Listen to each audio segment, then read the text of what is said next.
Querida. O Tribunal de Justiça Desportiva do Rio suspendeu preventivamente por 30 dias 3 jogadores que se envolveram naquela confusão no fim do clássico entre Flamengo e Botafogo, quarta-feira passada. São eles os zagueiros Cleiton do Flamengo e Alexander Barbosa do Botafogo, que inclusive foram expulsos naquela partida, e também o lateral Alex Telles do Botafogo. O árbitro do VAR, o Paulo Renato Coelho, também foi suspenso. E falando mais um pouquinho de Botafogo, o time entra em campo pelo Carioca hoje contra o Boa Vista às 7 horas da noite, com transmissão no Sport TV.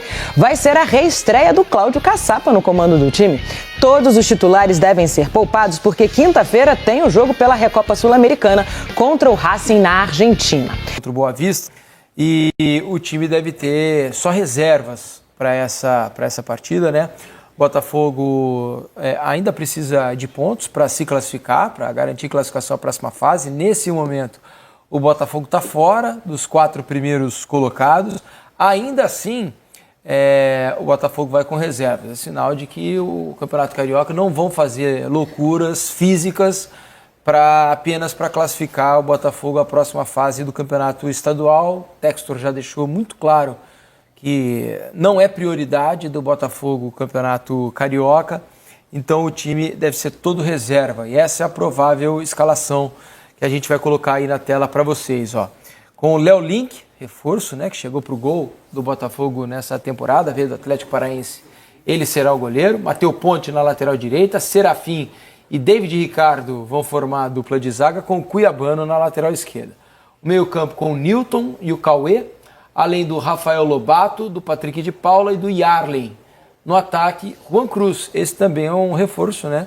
Jogador revelado pelo Santos, teve uma passagem pelo Vasco, estava fora do Brasil, estreia no ataque do Botafogo.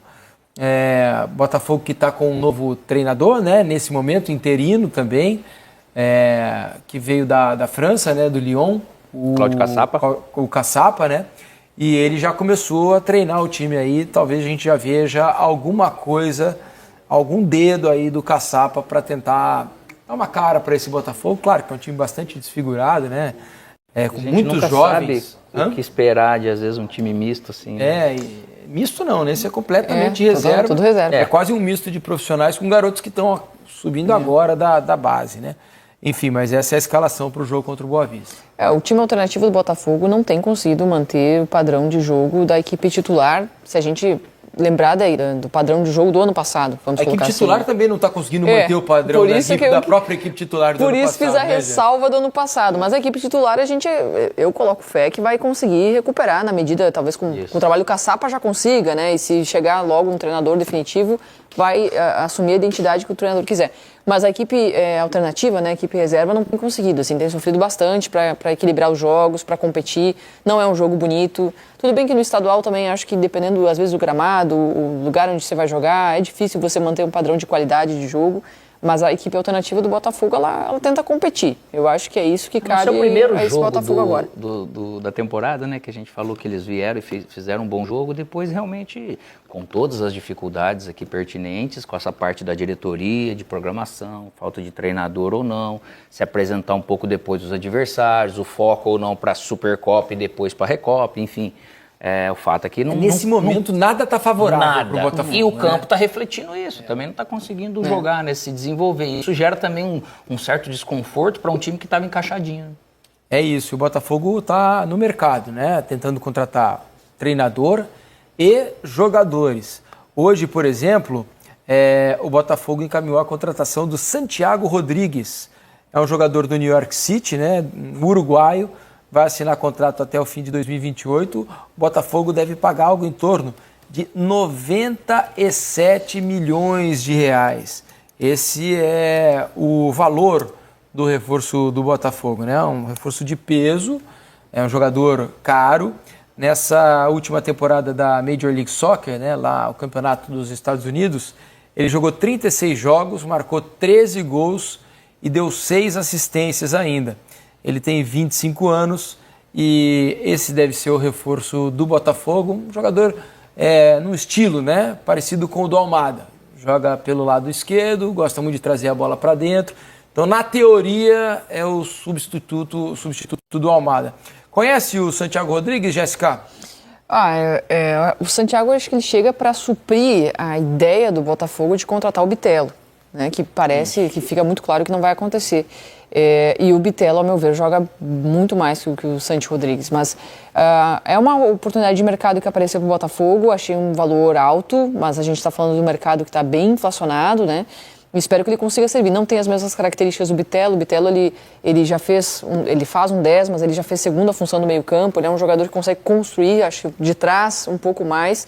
E o Santi Rodrigues é um jogador que acho que ele parte mais do lado, de beirada, né? Também, o Bitelo tem esse lado. A gente ele conhece mais ele do que o Santi Rodrigues, na verdade. Sim, é verdade. Mas pela competência do scout do Botafogo, para pagar uma grana dessa tem que ter muita certeza. Tem convicção. Então eu acho que assim, e também se entra num contexto do jogo, não dá pra a gente comparar os números também lá da MLS. Os companheiros são outros, enfim, às vezes ele entra num time encaixado aqui do Botafogo, vai conseguir jogar muito melhor. Então, o fato é que eles estavam atrás dessa característica, né, do meio atacante também. E acho que o que também pode dar esperança para o torcedor do Botafogo é que o Grupo City viu qualidades nesse jogador, né?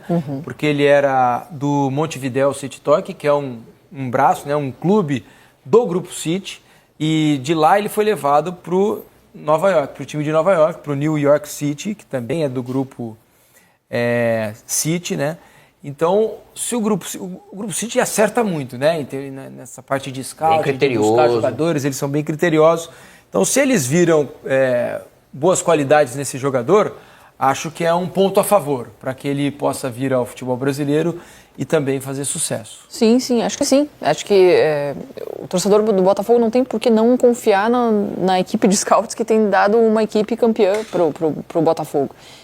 Esse trabalho é muito bem feito de mapeamento do mercado e o Botafogo tem sido assertivo. Nem todas as contratações do Botafogo vai acertar, mas o Botafogo tem tido um bom índice, né, de boas contratações nos últimos anos. Só que quando vai colocar muito dinheiro, né, Felipe? Aí você tem que acertar, você tem que ter um risco menor, né? Porque daí realmente você já tá pondo uma grana que o pessoal pode falar assim, tá bom, o City viu ele e trouxe ele pro grupo.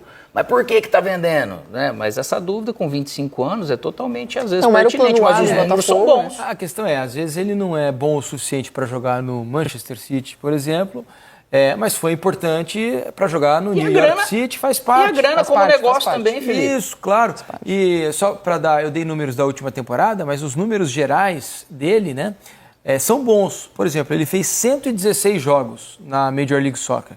São 24 gols e 21 assistências, ou seja, ele tem 45 participações em gols em 116 jogos, ou seja, a cada 2 jogos ele participa de um gol. São bons números. Então, são bons os números. E minutagem, jogado, né? Sem problema de lesão, isso tudo entra no pacote. Então, acho que é uma boa aposta do Botafogo, né? Mais um jogador que chega ao Brasil para tentar fazer sucesso, né? Por meio do Botafogo e do scout do Botafogo. Além dele, o Botafogo também está contratando o Nathan Fernandes, jogador do Grêmio, né? Jovem, está com a seleção brasileira sub-20, e é um jogador de beirada, mais uma tentativa para suprir ou tentar suprir a ausência do Luiz Henrique, né? Que foi para o futebol russo. O Nathan, ele surge na equipe principal do Grêmio com uma promessa, um bom jogador de força física e finalização. Ele não é o jogador, não é o ponta que vai driblar ou fazer aqueles lances muito enfeitados. Ele é um jogador mais objetivo, de muita força física, na verdade, arrancada. Ele tem isso como seu potencial. Perdeu espaço ali com o Renato e acabou perdendo, não era mais nem o reserva, chegou a ser terceiro reserva. Acho que por algumas condições, né, internas de manejo do grupo do Renato. O Nathan, ele tem uma questão a ser aprimorada e eu acho que isso, para ele, no Botafogo, é uma excelente oportunidade, que é a tomada de decisão. Ele é um jogador que chega bem, ele vence a marcação porque é forte e às vezes ele falha na hora de escolher o que ele tem que fazer. Nesse sentido. Pode ser de maturo, pode ser, mas ele jogou bastante pelo profissional do Grêmio, né? Mas eu falo pode ser assim, uma questão de ansiedade. Tem alguns que tem isso um pouco antes e outros precisam pode ser, um pouco mais de tempo. Então, e eu acho que o Botafogo, nesse momento, é uma excelente oportunidade para ele aparecer. E a chegada dele também acho que tem a ver, não somente com a saída do Luiz Henrique, essa característica de beirada, porque não se compara um atleta pelo outro, pela característica e setor. Porque veio também a calhar com a questão do Jefinho, que tem machucado muito. E às vezes o Jefinho parece ser mais jogador do que ele, não sei, mas ele não joga, né? Que seria um jogador importante agora com essa característica de drible, de criar situações de jogada, mas ele tem jogado menos, né? O fato é que o Jefinho tem perdido espaço, né? Mesmo assim, você vê, eu não sei, ele tá machucado, o Jefinho, vou até checar aqui para saber se... Ele reincidivou mesmo algumas lesões, assim, ele não ficou o tempo todo à disposição, não. Veja que ele nem aparece no time alternativo do Botafogo, né? Não joga no time principal, O menino Lobato veio, tomou conta e ele não o Lobato aparece. tá jogando tanto no alternativo como tá entrando. Mas a gente no não time tem visto principal. ele nem como opção, Não. né? Mas, e Eu vou quando ele checar teve... aqui se há uma lesão, alguma coisa. E quando ele foi a campo, ele também não conseguiu, ele parecia lento demais, Ele né? tá sempre voltando de lesões, Sim, então é tá muito difícil tempo também, inativo, né? Mas é um É, jogador interessantíssimo, cara, né? Assim, o Jefinho, ele tem coisas muito E nesse legais. Você momento vai o jogar Botafogo ali, precisa dele. Nesse momento, o Botafogo muito. precisa de mais. Hoje, do que tem o Arthur veio com essa condição, ele tem mais também do que o Matheus Martins, questão de drible, de criação de jogada. Ele ali, pelas características do que tem no elenco do Botafogo, ele tá entre os melhores ali nesse sentido. Pois é, estou olhando aqui, ó, ele não jogou ainda em 2025, sequer entrou em 2025. Então há alguma questão. Ele está recuperado de lesão, ele teve sim uma lesão, mas está recuperado. Enfim, acho que é uma questão física mesmo para ele não ter sido até agora relacionado para os jogos do Botafogo. Enfim, a ver o que vai acontecer com o Jefinho. Mas o fato é que o Botafogo está no mercado ainda e contratando para tentar se reforçar e repor as perdas, né? Porque são perdas sentidas, não só dos dois titulares, né, que faziam muita diferença, Almada e Luiz Henrique, como também dos inúmeros jogadores reservas, mas que jogavam muito em quantidade, assim, participavam muito dos jogos do Botafogo, que também deixaram o elenco ao final de 2024. Deixa eu mostrar para vocês a classificação do Campeonato Carioca para entenderem a situação do Botafogo, né, que está fora hoje da classificação entre os quatro. Ó. O Flamengo tem 17, é o líder, Volta Redonda também 17, Vasco 14, Sampaio Corrêa 13. Esses os quatro times que estariam classificados se o campeonato terminasse hoje. O Nova Iguaçu tem 13 e o Botafogo é o sexto com 12. Então uma vitória contra o Boa Vista pode fazer com que o Botafogo volte ao G4. Aqui atrás o Maricá e o Madureira tem 12, o Fluminense 11, o Boa Vista 10, a Portuguesa 7. O Bangu é o lanterna, virtualmente rebaixado, com 4 pontos apenas. No Cariocão. O Botafogo está pronto para mais uma rodada do Campeonato Carioca. Neste sábado, o Glorioso vai até Saquarema enfrentar o Boa Vista no penúltimo jogo da Taça Guanabara. Se ainda quiser sonhar com uma vaga nas semifinais do estadual, o Glorioso vai precisar vencer. Para isso, a expectativa é que a equipe que comece o jogo seja considerada titular. A atuação diante do Flamengo, na derrota por 1-0, não foi tão criticada assim, especialmente pelas atuações anteriores a essa, onde o Botafogo havia ido muito mal. Caso vença o Boa Vista neste sábado, o Glorioso se mantém vivo na briga por uma vaga nas semifinais. Fora das quatro linhas, o clube acertou a contratação do meia-atacante Natan Fernandes, de apenas 19 anos e que pertencia ao Grêmio. A expectativa é que ele desembarque no Rio de Janeiro já nos próximos dias. Já o Fluminense... E terminou com uma briga gigante. O Alexander Barbosa foi um desses jogadores envolvidos e hoje ele postou nas redes sociais o seguinte: jogar a pedra e esconder a mão nunca. Cada um sabe o que faz, os motivos e as consequências. Defender o escudo que represento de qualquer forma é o que me ajudou na minha carreira profissional a ser quem sou e a alcançar as coisas que consegui. E quem o desrespeita não merece meu respeito de forma alguma. No entanto, a violência nunca será a melhor maneira de resolver as coisas. Diz ele, então, depois de toda a violência que aconteceu no Clássico, ele diz que não é esse o melhor caminho. E o Botafogo encaminhou nesta sexta-feira a contratação do meio-campista uruguaio Santiago Rodrigues, do New York City, da MLS. De acordo com o GE, o alvinegro vai desembolsar 17 milhões de dólares pela transação, cerca de 97 milhões de reais pelo jogador. A expectativa é que ele assine contrato até o fim de 2028.